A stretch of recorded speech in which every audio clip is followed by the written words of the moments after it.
La louange appartient à Allah. Nous le louons et c'est à lui que nous demandons de l'aide et le pardon. Et nous cherchons refuge auprès de lui contre les maux qui émanent de nous et contre nos mauvaises actions. Celui qu'Allah guide, personne ne peut l'égarer. Et celui qu'Allah égare, personne ne peut le guider. J'atteste qu'il n'y a deux divinités qui méritent d'être adorées en dehors d'Allah seul, sans associé. Et j'atteste que Mohammed est son serviteur et messager. Que les prières, la paix et les bénédictions soient sur lui, ainsi que sur sa famille et ses compagnons. Ceci dit, craignez Allah, ô chers musulmans, et sachez que vers lui vous retournerez, et de vos bonnes actions obtiendrez la récompense, et également vous serez jugés. Serviteurs d'Allah. Certes, la foi est une qualité et comporte des branches, et parmi ses plus grandes qualités, la peur d'Allah, la crainte de lui, car le cœur du serviteur, lorsqu'il est plein de peur envers Allah, de crainte de lui, cela le stimule et le pousse à faire de bonnes actions, et à délaisser les mauvaises actions, et à faire abstinence de ce monde amer et affané. Il désirera l'au-delà, l'éternité, et il se comportera loyalement en privé comme en public, car il est accompagné de celui dont la science, l'ouïe et la vue englobent toutes choses, de toutes parts. Celui qui est ainsi est l'heureux véritable dans cette vie et l'au-delà. Allah a fait l'éloge des meilleurs de sa création, les pieux qui sont pleins de peur, de crainte de lui, Jalla fi'ula. Il dit à propos des anges rapprochés, ils craignent leur Seigneur au-dessus d'eux et font ce qui leur est commandé. Il dit également à propos de Zacharia et de sa famille, alayhimus salam, ils concouraient au bien et nous invoquaient par amour et par crainte, et ils étaient humbles devant nous. Il dit de ses messagers, ceux qui transmettaient les messages d'Allah Azzawajal, le craignant et ne redoutant nul autre qu'Allah, et Allah suffit pour tenir le compte de tout. Serviteurs d'Allah, certes, ceux qui craignent véritablement Allah, ceux-là profitent de ce que Allah a fait descendre comme révélation, et rappellent, comme Allah le dit, Allah a fait descendre le plus beau des récits, un livre dont certains versets se ressemblent et se répètent. Les peaux de ceux qui redoutent leur Seigneur frissonnent à l'entendre, puis leur peau et leur cœur s'apaisent au rappel d'Allah.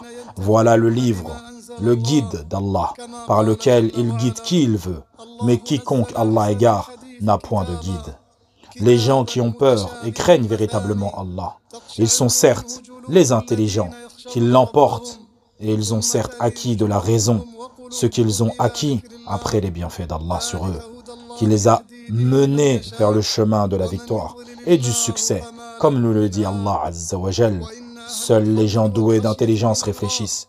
Bien ceux qui remplissent leur engagement envers Allah et ne violent pas le pacte, qui unissent ce que Allah a commandé d'unir, redoutent leur Seigneur et craignent une malheureuse reddition de compte. Et certes, ceux qui ont peur d'Allah et le craignent, ce sont ceux à qui on a promis le pardon de leurs péchés et d'augmenter leur salaire, comme l'a dit Allah.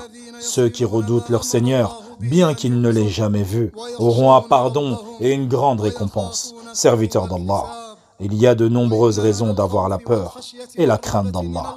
Gloire et pureté à lui. Parmi celles-ci, et qu'il nous l'a ordonné, lorsqu'il dit « N'ayez donc pas peur d'eux, mais ayez peur de moi ». Si vous êtes croyants, n'ayez pas peur des mécréants, n'ayez pas peur des ennemis de l'islam, mais ayez peur de moi si vous êtes croyants. Il dit également, et c'est moi que vous devez redouter. Il dit aussi, ne les craignez donc pas. Qui? Les ennemis. Ne les craignez donc pas, mais craignez-moi. Craignez Allah, Jalla fi'ula.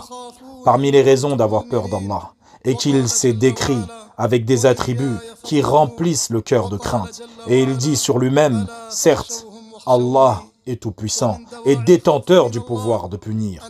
Il dit aussi, la riposte de ton Seigneur est redoutable. Également, il nous dit, Allah vous met en garde à l'égard de lui-même. Également, l'une des raisons de redouter Allah est que nous avons un jour où nous retournerons à Allah, dans lequel il rétribuera les créatures, fût-ce le poids d'un atome de bien et le fardeau d'un atome de mal. Il nous dit, Jalla fi'ula, ce jour-là, les gens sortiront séparément pour que leur soient montrées leurs œuvres. Quiconque fait un bien, fût-ce du poids d'un atome, le verra, et quiconque fait un mal, fût-ce du poids d'un atome, le verra. Il dit également, et craignez le jour où vous serez ramenés vers Allah, alors chaque âme sera pleinement rétribuée de ce qu'elle aura acquis, et ils ne seront point lésés. Serviteurs d'Allah. La crainte louable d'Allah est celle qui empêche le serviteur de faire ce qui met en colère Allah. Elle est la crainte la plus grande, celle qui t'empêche la pire des injustices, sans aucun doute, le shirk, le polythéisme, l'association faite à Allah. Comme il dit, ceux qui, de la crainte de leur Seigneur, sont pénétrés, qui croient au verset de leur Seigneur, qui n'associent rien à leur Seigneur, qui donnent ce qu'ils donnent, tandis que leurs cœurs sont pleins de crainte à la pensée, qu'ils doivent retourner à leur Seigneur. Ceux-là se précipitent vers les bonnes actions et sont les premiers à les accomplir. Puis la peur qui empêche de commettre l'immoralité et des interdictions et toute chose qui met en colère Allah. Allah nous a raconté les histoires de certains qui le craignaient d'une crainte louable, afin que nous puissions les imiter, comme la chasteté de Youssouf, qui l'empêcha de commettre l'adultère, avec pourtant la grandeur de cette fitna, par crainte d'Allah. Il nous dit, et elle le désira, et il aurait désiré, n'eût été ce qu'il vit comme preuve évidente de son Seigneur. Ainsi, nous avons agi pour écarter de lui le mal et la turpitude. Il était certes un de nos serviteurs élus, également l'histoire du meilleur des deux fils de Adam, alayhi salam, lorsqu'il fut menacé de mort, puis assassiné. Il nous dit, si tu étends vers moi ta main, pour me tuer, moi je ne tendrai pas vers toi ma main pour te tuer. Car la crainte d'Allah, le Seigneur de l'univers, également, comme Maryam, alayhi salam, lorsque Jibril est rentré auprès d'elle, sous l'apparence d'un bel homme, d'une apparence parfaite, alors qu'elle était dans son intimité et elle ne savait pas qui il était.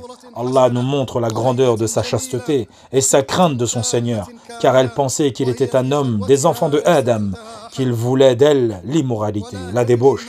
Et elle dit à cet instant, « Je me réfugie contre toi auprès de tout miséricordieux. Si tu es pieux, ne m'approche pas. » Aussi l'histoire que le prophète nous a racontée d'un homme épris, amoureux de sa cousine.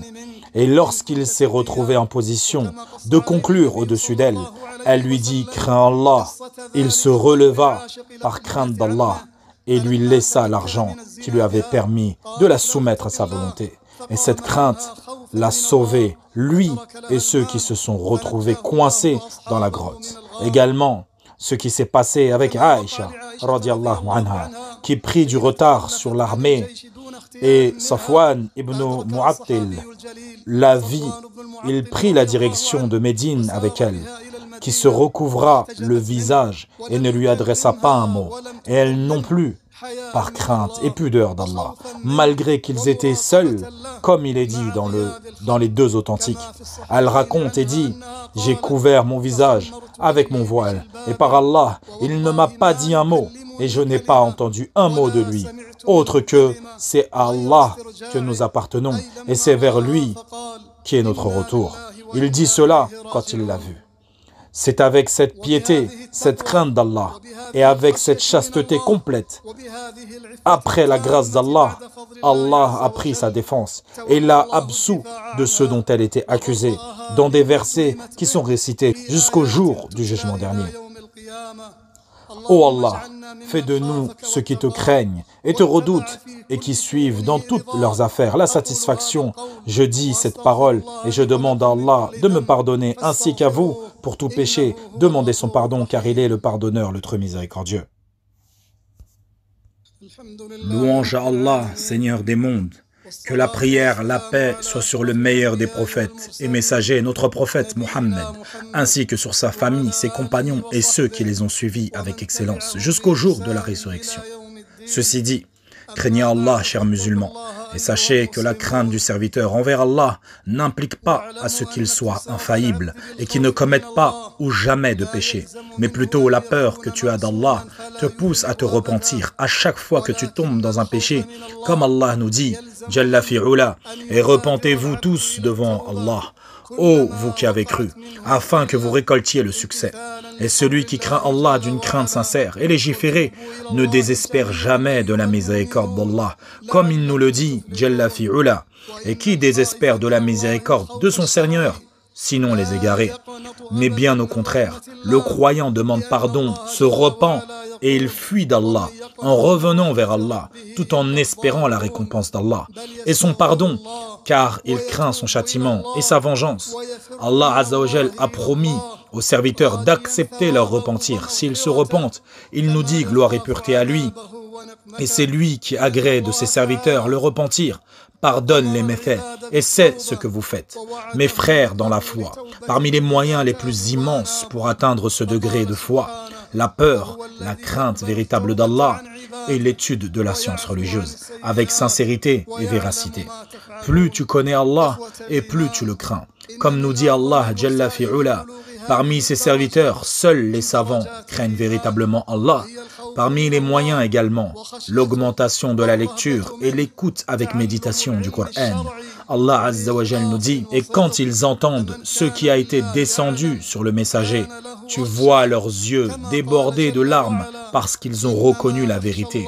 Ils disent, ô notre Seigneur, nous croyons, inscris-nous donc parmi ceux qui témoignent de la véracité du Coran. Il dit aussi, ceux à qui la connaissance a été donnée. Avant cela, lorsqu'on le leur récite, tombent prosternés, le menton contre terre, et disent « Gloire à notre Seigneur, la promesse de notre Seigneur est assurément accomplie. » Et ils tombent sur leur menton, pleurant, et cela augmente leur humilité.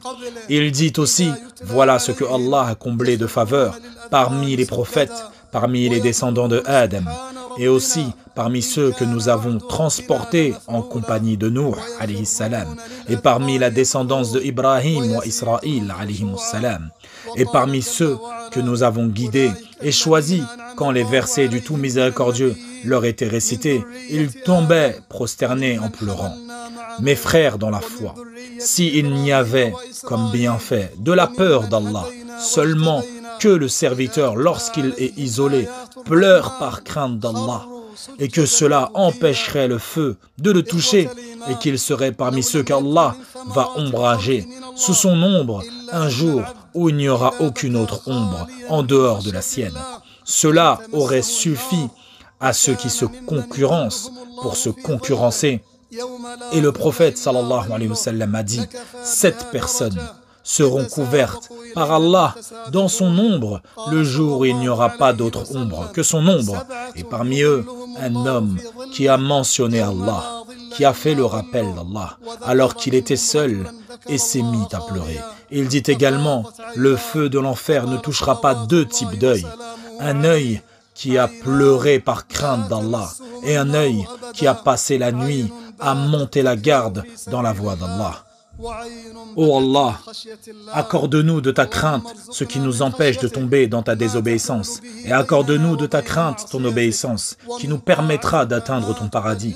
Ô Allah, fais de nous et compte-nous parmi ceux qui t'adorent, avec désir et crainte, et ne nous compte pas parmi ceux qui désespèrent de ta miséricorde, et non plus de ceux qui se sentent à l'abri de ta ruse.